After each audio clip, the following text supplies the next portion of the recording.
पाहूया एक महत्त्वाची बातमी। नाशिकला कुंभमेळ्यापूर्वी 28 एसी बसेस तर सिंहस्थ कुंभमेळ्याच्या पार्श्वभूमीवर नाशिकची सार्वजनिक वाहतूक व्यवस्था सक्षम करण्यासाठी 28 वातानुकूलित इलेक्ट्रिक बस दाखल झालेल्या आहेत।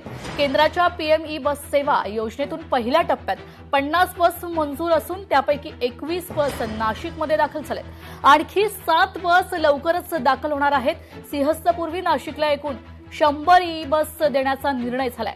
उर्वरित बस टप्प्याटप्प्याने दाखल होणार आहेत। सध्या सिटी लिंकच्या ताफ्यात 200 सीएनजी बस आणि 50 डिझेल बस असून ई बसच्या वाढीमुळे प्रवासी वाहतूक क्षमता वाढणार असल्याचं समजतंय।